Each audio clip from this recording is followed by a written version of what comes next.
Hello guys, it's my video on the topic metacarpal bone from BD Chorisia Human Anatomy Volume 1।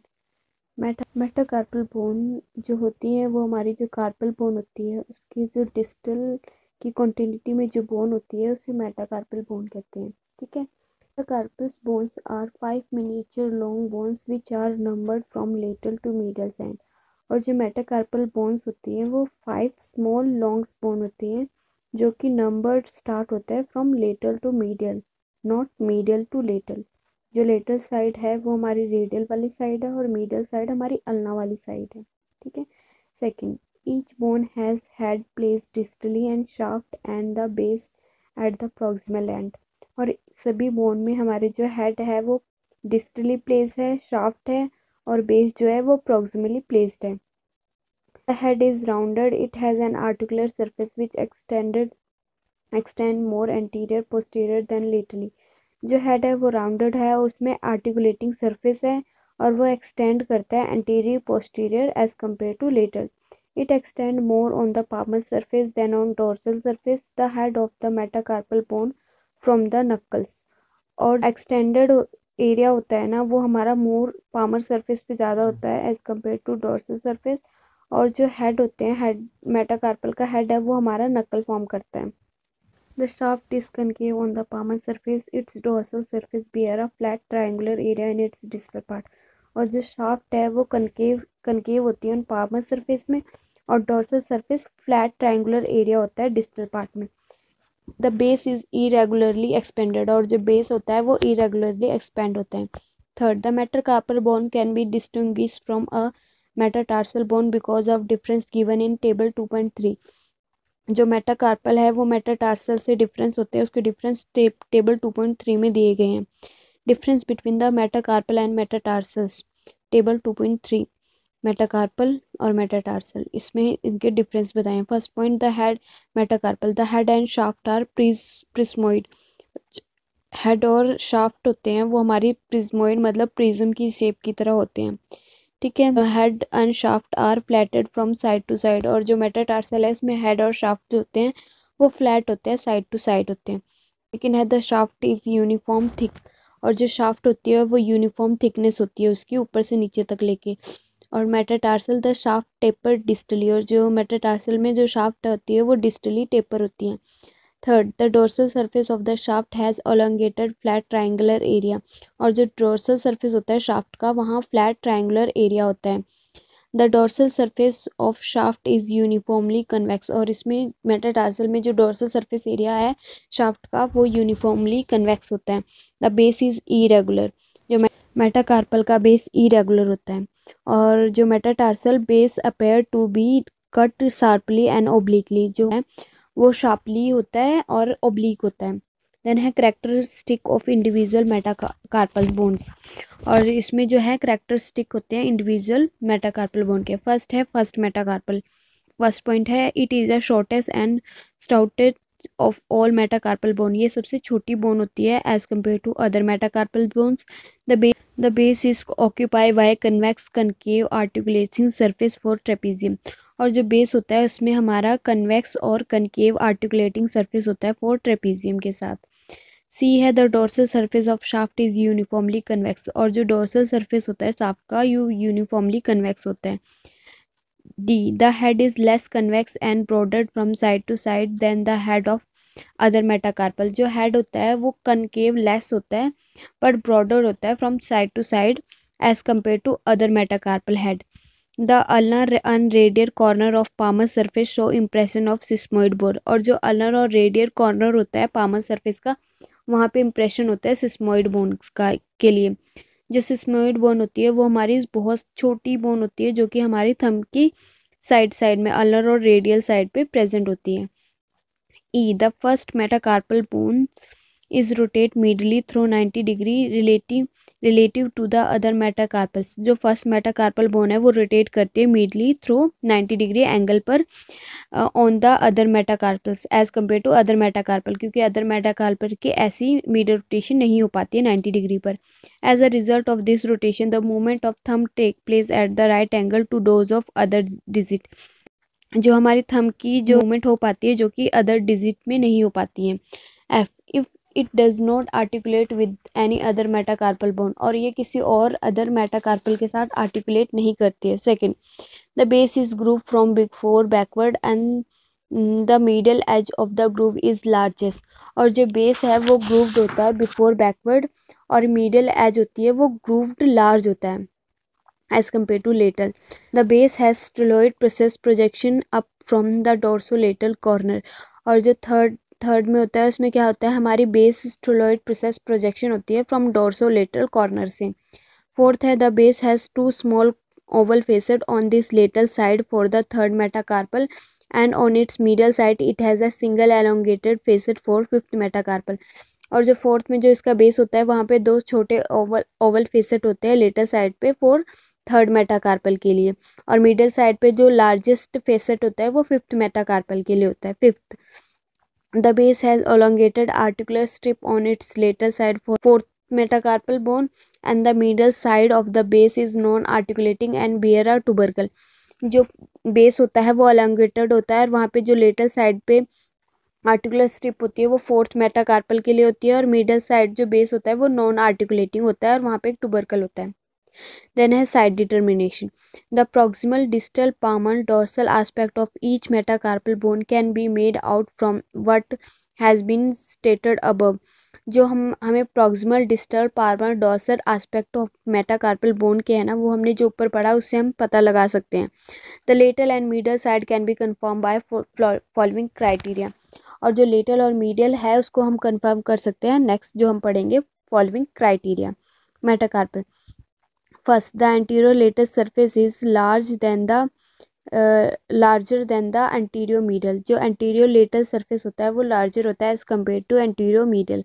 Second, the medial edge of the groove on the base is deeper than the lateral edge। जो medial edge का groove है वो deeper होता है as compared to lateral edge। B, the medial side of the base bear a articulated strip which is constricted in the middle। जो middle side की base होती है वो आर्टिकुलेटिंग स्ट्रिप होती है वो कंस्ट्रिक्टेड होती है इन इट्स मिडल पार्ट में। Third, the steroid process is dorsolateral. जो स्टेरॉइड प्रोसेस है वो डोर्सोलेटरल प्रेजेंट होता है। B, the letter side of base bear articulating strip which is constricted in its middle, और जो लेटर साइड ऑफ बेस होता है आर्टिकुलेटिंग स्ट्रिप वो कंस्ट्रिक्टेड होती है इन इट्स मिडल में। C, the middle side of base has two small oval facet for fourth metacarpals, और middle side पे जो बेस होता है वहाँ स्मॉल दो फेसेड होते हैं for fourth metacarpal. Fourth, a, the letter side of base has two small oval facet for third metacarpal. जो लेटर साइड ऑफ बेस होती है वहाँ दो स्मॉल ओवल फेसेड होते हैं थर्ड मेटाकार्पल के लिए। B, the middle side of base has an elongated articular strip for fifth metacarpal. Middle side पे जो बेस होता है अलोंगेटेड आर्टिकुलर स्ट्रिप होती है वो फिफ्थ मेटाकार्पल के लिए होती है। Fifth, A, the later side of base has an elongated articular strip for the fourth metacarpal। जो later side पे base होता है वो elongated articular strip होती है fourth metacarpal के लिए। B, the middle side of the base is non-articular and has a tubercle। जो middle side of base है वो non-articular होता है और उसमें एक tubercle होता है। Main attachments, the main attachment from shaft of metacarpal is on palmar and dorsal interossei muscle। जो मेन अटैचमेंट होती है मेटाकार्पल पे वो हमारी पार्मर और डोर्सल इंट्रोसियाई मसल होती है। जो palmar interossei arise from one bone except third metacarpal. जो पार्मर इंट्रोसियाई है वो हमारी सभी बोन पे अटैच होती है एक्सेप्ट थर्ड को छोड़ के। थर्ड मेटाकार्पल से हमारी पार्मर इंट्रोसियाई की अटैचमेंट नहीं होती है। Dorsal interossei arise from adjacent side of two metacarpal, और जो डोर्सल इंट्रोसिया है वो हमारी टू मेटाकार्पल से ओरिजिनेट होती है। ठीक है, the other attachment list below, और जो अदर अटैचमेंट है वो नीचे है। First, metacarpals. A, the opponens pollicis insert on the radial border and the anterior later surface of shaft. The opponens pollicis है वो इंसर्ट करती है radial border and the anterior later surface of shaft. B, abductor pollicis longus is insert on the letter side of base. The abductor pollicis longus है वो insert करती है letter side of base पर। The first palmar interosseous muscle arise from the ulnar side of base। जो palmar interosseous है वो muscle arise होती है अल्नर साइड ऑफ बेस से। Then second, the flexor carpi radialis inserted on the tubercle on the palmar surface of base. जो flexor carpi radialis है वो insert होती है tubercle on the palmar surface of base. B है the extensor carpi radialis longest inserted on dorsal surface of base. जो extensor carpi radialis longest है वो insert करती है dorsal surface of base. C है the oblique head of adductor pollicis arise from palmar surface of base. जो oblique head of adductor pollicis है वो arise करती है palmar surface of base. Third, a strip from the flexor carpi radialis is inserted on the palmar surface of base. और जो strip है flexor carpi radialis की वो इंसर्ट करती है palmar surface of base. B. The extensor carpi radialis brevis is inserted on the dorsal surface of base immediately beyond the styloid process। जो extensor carpi radialis ब्रीवियस है वो insert करती है dorsal surface of base पर।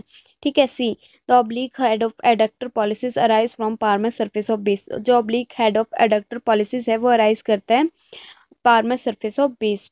D, the transverse head of adductor pollicis arise from the distal 2/3 of palmar surface of shaft. और transverse जो head है adductor pollicis का वो अराइज करता है 2/3 of palmar surface of shaft. Fourth, the only the interosseous arise from its. Fourth से only हमारी interosseous ही अराइज होती हैं। Fifth, A, the extensor carpi ulnaris is inserted on the tubercle of base. जो extensor carpi ulnaris है वो insert करती है tubercle of base. B, the opening digiti minimi inserted on the medial surface of shaft. The opening digiti minimi है वो insert करती है medial surface of shaft. ये articulation at the base. First, with trapezium form a saddle shape joint. जो first metacarpal का base है वो articulate करता है ट्रेपीजियम का और फॉर्म करता है saddle shape joint. Second, with trapezium trapezoid capitate and third metacarpal. और जो सेकंड मेटाकार्पल का बेस है वो ट्रेपीजियम ट्रेपीजोइड कैपिटेट और थर्ड मेटाकार्पल के साथ आर्टिकुलेट करता है। Third, with कैपिटेट and second fourth metacarpal. जो थर्ड मेटाकार्पल का बेस है वो कैपिटेट सेकंड एंड फोर्थ मेटाकार्पल के साथ आर्टिकुलेट करता है। Fourth, fifth, with the कैपिटेट हैमेट and third and fifth metacarpal. जो फोर्थ मेटाकार्पल का बेस है वो कैपिटेट हैमेट और थर्ड मेटाकार्पल के साथ आर्टिकुलेट करता है। Fifth, with the हैमेट and fourth metacarpal. और फिफ्थ मेटाकार्पल का बेस हैमेट और फोर्थ मेटाकार्पल के साथ आर्टिकुलेट करता है। Ossification, the shaft ossify from one primary center, each will appear during the 9th week of development। जो प्राइमरी सेंटर है वो अपेयर हो जाता है 9th वीक में। ठीक है। A secondary center for the head appear in second and fifth metacarpal and the base in the first metacarpal. It appear during second and third year and fuse with the shaft about 16 to 18 year। जो secondary centre होते हैं head का second to fifth metacarpal और base का first metacarpal वो appear हो जाता है सेकंड टू थर्ड ईयर में और फ्यूज हो जाता है with shaft 16 to 18 year. Next है clinical anatomy. The fracture of base of first metacarpal is called Bennett fracture. और जो बेस ऑफ फर्स्ट मेटाकार्पल का जो फ्रैक्चर होता है उसे हम बेनेट फ्रैक्चर कहते हैं। It involve in the as the anterior part of base is caused by the force along its long axis. The thumb is forced into semi-flexion position and cannot be opposed. The fist cannot be clenched। इसमें क्या होता है हमारा anterior part of base involve होता है और ये हमारी फोर्स जो है लॉन्ग एक्सिस ऑफ थंब से पास होती है जिसमें हमारा थंब जो है सेमी फ्लेक्स पोजीशन में होता है। जो फिस्ट है वो कैन क्लंच नहीं हो पाती है। नेक्स्ट है द अदर मेटाकार्पल में also be fracture by direct और indirect violence। The direct violence is cause by displacement of fracture segment forward. Indirect violence displace them backward. और जो अदर मेटाकार्पल फ्रैक्चर होते हैं वो या तो डायरेक्ट और इनडायरेक्ट violence की वजह से होते हैं। डायरेक्ट violence की वजह से जो फ्रैक्चर सेगमेंट है वो फॉरवर्ड की तरफ मूव कर जाता है और जबकि इनडायरेक्ट में वो बैकवर्ड की तरफ डिस्प्लेस हो जाता है। Tubercular or syphilitic disease of metacarpal or phalanges in the child is located in middle of diaphysis rather than metaphysis because the nutrient artery break up into flexes immediately upon reaching the medullary cavity। जो tubercular सिफलाइटिक disease होती है metacarpal और phalanges की जो कि children के middle diaphysis में होने के चांसेस ज़्यादा होते हैं एज़ कम्पेयर टू मेटाफाइसिस। क्यों? क्योंकि जो न्यूट्रेंट आर्टरी होती है वो हमारी जैसे ही मेडुलरी कैविटी में एंटर करती है वो बाइफ्रिगेट हो जाती है फ्लेक्सिस में। ठीक है। In adult however the chances of infection are minimize because the nutrient artery is replace by the periosteal vessel. और जबकि एडल्ट में ये इन्फेक्शन होने के चांसेस कम हो जाते हैं क्योंकि जो हमारी न्यूट्रेंट आर्टरी होती है वो रिप्लेस हो जाती है एज अ पेरिस्टियल वेसल जो कि न्यूट्रेंट आर्टरी एक मेजर सोर्स होती है हमारी इन्फेक्शन होने के डायफाइसिस में। नेक्स्ट है when the thumb possess 3 phalanges, the first metacarpal has 2 epiphyses at each end. Occasionally, the first metacarpal bifurcate distally, then the middle branch has no distal epiphyses and has only 2 phalanges. The lateral branch has distal epiphyses and 3 phalanges. The total digit are the 6 in such case. जब thumb possess करता है 3 phalanges, जो first metacarpal में 2 एपिफाइजेस होते हैं each and में। Occasionally जो first metacarpal है वो डिस्टली बाइफ्रिकेट करता है। जो मिडिल ब्रांच होती है उसमें कोई भी एपिफाइसिस नहीं होता और सिर्फ 2 phalanges होते हैं, जबकि जो लेटर साइड ब्रांच होती है उसमें डिस्टल एपिफाइसिस होती है और उसमें 3 phalanges होते हैं। उस टाइम हमारी टोटल 6 डिजीज होती है। गाइज हमारी मेटाकार्पल्स कंप्लीट हो गई हैं। अगर आपको मेरी वीडियो अच्छी लगती हैं तो प्लीज़ इसे लाइक, सब्सक्राइब और शेयर करना मत भूलिएगा। Thank you.